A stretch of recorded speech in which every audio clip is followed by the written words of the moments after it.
At the end of our stay in LA, Sarah left to go off to Alaska. Yeah, Sarah was deciding to go and leave to Alaska with her friends, which meant a lot less hugs, kissing, cuddles, all the sort of typical stuff you do with Giles' girlfriend.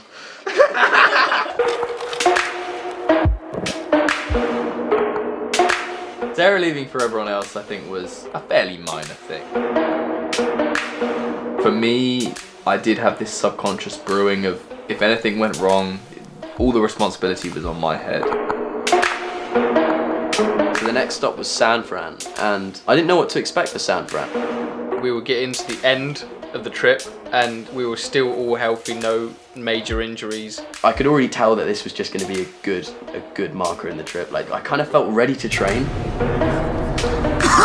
I brought a massive jug of water. I put a little line on it and I was like, I'm gonna fill this up with my piss. I'm pretty sure like when I was peeing in the bottle it would all just splash over me as well, so I stunk. I mean, it wasn't such an awful thing because when we turned up to the spots in San Francisco, they all stunk of piss anyway. We had previously been in contact with Ryan Kelly, and he said, if you're ever in the area, you're welcome to stay. So we organised to fly through San Francisco, do a day of training before staying at Ryan's that night, continuing north up to Oregon to see the solar eclipse. What's up everyone, we've made it to San Francisco, and today we're just going to be... Just touched the right testicle. The all right testicle, no left testicle.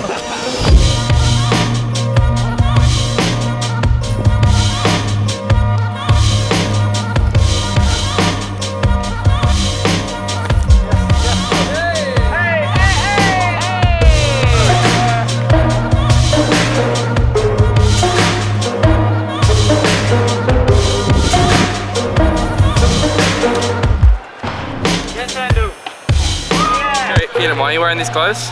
Oh, it's the odds. How long are you gonna wear them for? Whole day of training. I've got to get some banger clips in this outfit.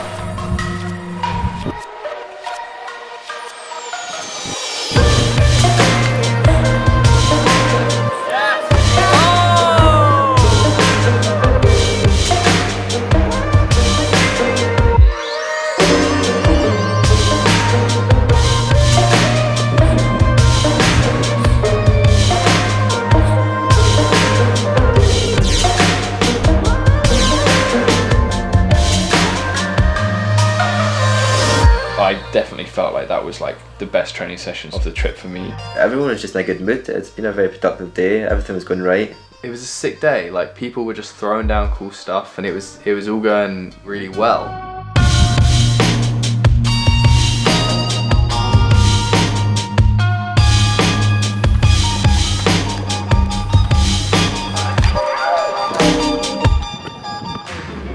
After training a bit in the city, we obviously wanted to go and see the Golden Gate Bridge, and it happened so that there was an amazing parkour spot right next to it.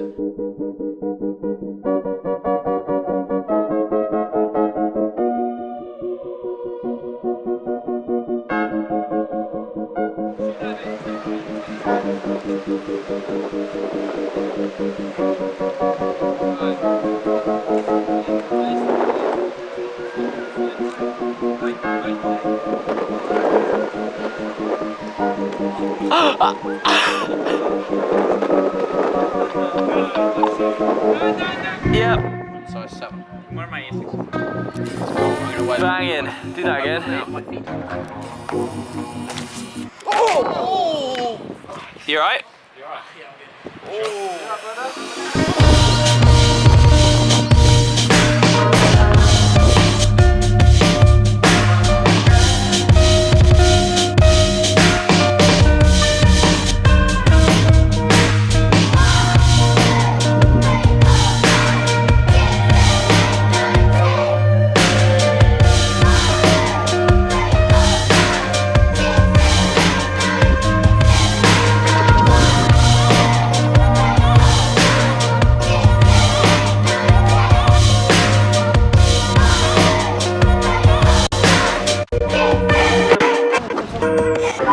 So we just got back to the van and this has happened. Fuck's sake. Okay, what we need to do is work out what's been stolen. We opened the van and realised that Mine, Max, and Robbie's bags were completely gone. Like they'd been snatched. We've lost shit basically. The entire time we had been at the bunkers, we had been within 100 meters of the van. That's just great, isn't it? Everything. It sucks. I'm so sorry, man. Oh well. Just objects, probably. My passport, my laptop, wallet, hard drive, GoPro, trainers, brand new headphones that I just bought. As this is all going on, I'm like, this is on my head. I have to take control of the situation. And that's not necessarily something that I do incredibly easily. I didn't take my headphone on my laptop and it was right there. It was weird. It was surreal because I've never been robbed or anything before. Yeah, I just didn't really know what to do with the situation. We were just walking down here and George was like, fuck, someone's broken the window and like smashed the window. I don't know, I thought it was a joke. From that point in the tour, every kind of day was a big journey to get to the next location so we could get up to Vancouver in time for NAPC. I knew that my passport was the only way I was getting home. So this might completely fuck up since part of the schedule. I mean, we're still gonna have to try and get. Suddenly this list mounted in my head of like, how do we keep this show going? We need to get a new van, we need to get 2 new passports. I opened the front door of the van and I got out all this paperwork and there's like this helpline to call the fucking insurance number and I start ringing it and it's like, your phone is English, this won't work. And I try calling Sarah because Sarah's not there, so my one like person who I could have essentially lent on isn't fucking there. For like 60 seconds, I buried my head in the door of the van, hoped that no one could see me, and I just broke down and I was like, I don't know what the fuck to do. Ryan just instantly is on the phone to the police and he's like, cool, I'm handling this, the police are coming, we'll do police reports and things. And I tried a different number for the insurance and they like straight away were like, cool, van to be broken into, you're in San Francisco, you're a dickhead, you shouldn't have left it unattended, but whatever. Cops will be on their way, so I guess we just chill and wait, find out. Welcome to San Francisco. Imagine if you got fucked. Cool, it is.